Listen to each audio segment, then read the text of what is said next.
Holy crap, I'm so pale. Okay. Wow, I did not expect to be on camera today, so hello. Welcome to this week's new video. If you're new here, hello, my name is Noah. I am a bookish and lifestyle content creator born and raised and still based in New York City.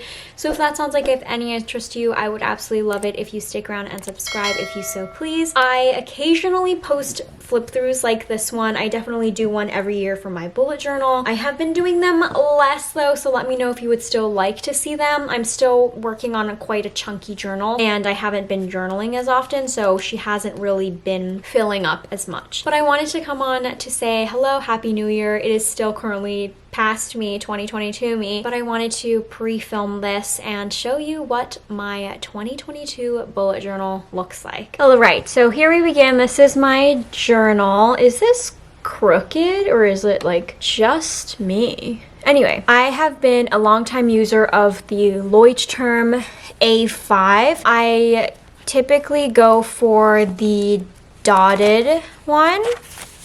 I have used the squared ones, but I think I actually might prefer this. The color that I got is like this beautiful berry maroon. I'm gonna go for berry. That's cute. If you hear claw sounds or whining, that's Apollo. I'm currently dog sitting. And I got my nails done today. I specifically waited for today, so I had my nails done. Cute. Sticker tour. This is stay sexy, don't get murdered, which is a my favorite murder motto. I love this podcast. My friend Samantha, I believe, gave me this good vibes sloth sticker. My sister gave me this psych, this episode sucks sticker. I fucking love that show so much. I bought the sticker from Japan, also Japan. I think my friend Samantha also gave me this, or I think this came in Depop order. This is from a manga series that I like called Slam Dunk, and this is also from Psych. These are both Move On, an organization sticker that they come for free. I have some stickers in here as well from Move On, washi tape, some book of the month stickers that I'll just stick back here. This was my 5th year doing my bullet journal, and I did not use this content page at all because I didn't think I needed to refer to it anymore. I meant to have a cover page here. Wow, so I have been using a consistent layout. It just works for me. What I like. I stick to that. I'll change up decorations and colors, but typically this is how I go about things. And I started to add this, I think last year. I really liked this. The year is not yet over for me, so not everything is fully completed at the moment, but I'm not adding anything too new except for like coloring these in. My goal was 150 books, so I really love how this turned out actually. And I had a different system to see for the dates that I read books and the star ratings. These are always my favorite, my year in Instax photos. I really love to look back and see what I was doing and what memories I held close to me. So starting off with January, this cover page is from the Etsy shop Jenny's Papercraft Co. She's also here on YouTube under Jenny's Journals, although I last saw that she was on hiatus. That's pretty disappointing. I like to include photos and do some occasional journaling. I typically save my aesthetic journaling for my bullet journal because I do these flip throughs, and also because I can kind of see them more in the context of what I was doing that year, because my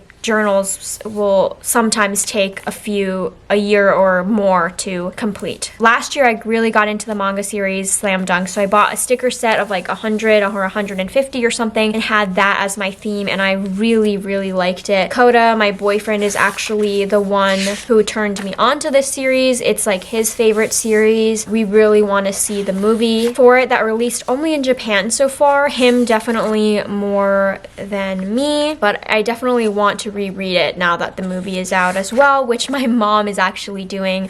She was turned on to it because of me and subsequently my boyfriend. You can see that though the theme of each month changes, the layout and stuff is typically the same. I'll usually save like January to have all the super pretty, this sort of aesthetic one, and then over time I get lazy or I get bored and I like have no idea how to decorate things, this is usually how it goes. Sometimes I'll do journaling like this. I like to have a really chunky bullet journal, which is why I do these things. Although now for next year, I am reconsidering that, so I'll talk about that later. My printer clearly sucks, but this is the K-pop group 17 that I like. They debuted in May. That's their anniversary date, which is why the theme stands here. And I decided to do some Korean, some Hangul writing to learn just a little bit more about the culture. And I really like these stickers that Kodo got from me. They're really funny. This is some journaling that I should have done for going to my friend's wedding and didn't do, but this is my cherry theme for June. I also went to Spain, so I ended up just writing what we did that day and then didn't really write anything about it. Just stuck some things in there.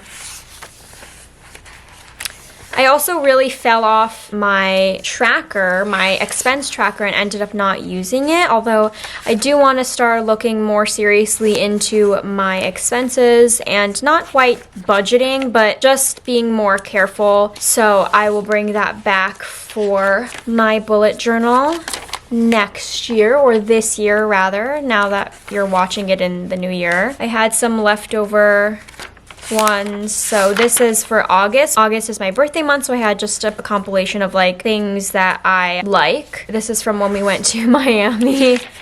I didn't end up journaling that either. And then I did doing some journaling from my birthday, but not quite the anniversary.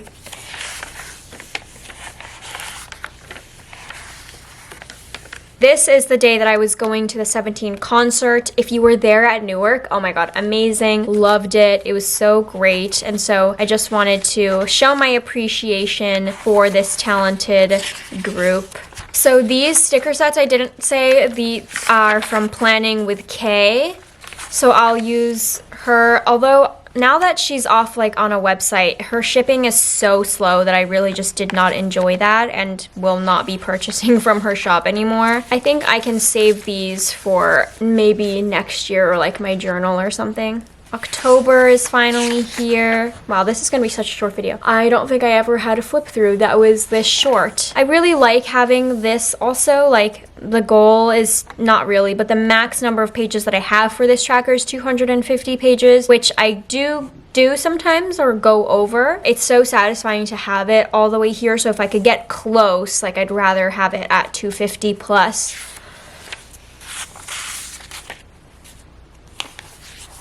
Yeah, October was so scarce. I also like journaled regularly, like my regular journal really infrequently as well, which was sad, and I hope that this year that I can rectify that and do a little bit more.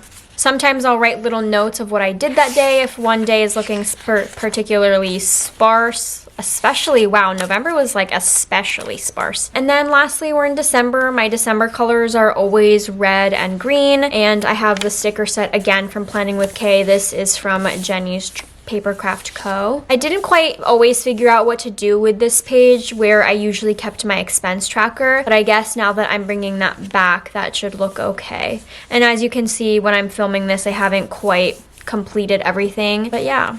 This was also supposed to be like a journaling page that I completely didn't do, so I obviously am gonna have some empty pages over here. And that brings us to the end. At the very last page, I always have a page for books that I DNF'd. If you're not bookish, that means did not finish for the year, just so that I can keep track of when I was reading them before I let them go. I keep a few things in the back, like stickers, part of the sticker sets that I still need to finish using. That's annoying. A bunch of cute ones also that I will probably just end up transferring over to my next bullet journal so that I can use them. Oh my gosh, when did these pile up? Wow, what the heck. And I'll sometimes stuff them into the pocket here, but I guess just some of the stuff was too large. My new journal for 2023 is this beautiful lavender color. I actually need to open her. if I can without getting up to grab the freaking scissors and ruin my nails. Wait, BRB. I had to end up making a little incision. This is my new one for 2023. I am still using the medium A5 journal in the dotted lines. This year, I'm going to change things up and go for more of a minimalist look. I think I will keep color to a minimum and try to use more black. And if I'm going to use anything, I think I'll use like a deep purple to help contrast with this, but still stay within the theme. Because I'm keeping it minimal, I feel like I should have gone for a square notebook just to have like a little bit more decoration on it. I never use these. I always just stick it back here. These will also just transfer over into it as well. Hopefully I don't forget about them. I think the Christmas stuff I can still use now, but these can go away. I do have like some themed stuff that I might use. Like I'm not gonna let them go to waste. I do want to use them, but for the most part, I just don't want to make myself feel bad for not having a planned out theme each month. Let's see how everything goes. I am looking forward to a more minimalist structure. I think that will definitely take the pressure off of me of thinking of a theme for every month. I'm not going to limit myself to doing completely nothing and not including any fun photos that I might have. I still want to do like the Instax a month and journal when I want to, but I think for the most part my color theme is just going to be black or purple if anything. I do have 1 or 2 months of planners that I do have, but I might end up saving those and not using them for this year, because my only fear is that if I don't do it for every, or if I only have a sticker set or a theme for a month or two, my small thin little journal will end up bulging at like one part, which I don't love, but I am really in love with this color. It looks super washed out with the ring light right now, but it is a beautiful color. I am so looking forward to starting her. I'm not quite sure if I'm bringing her with me to Japan. I'm going in the beginning of the year, which is why I am pre-filming all of this and you're seeing it with past me. Please let me know what your bullet journal looks like, what color it is, and what type of notebook that you're using, and what style, if anything, because I know like Hobonichi, I guess, is like a notebook but a style. Anyway, I hope you all enjoyed. Thank you so much for watching. Please give it a big thumbs up and I will see you all next time. Bye!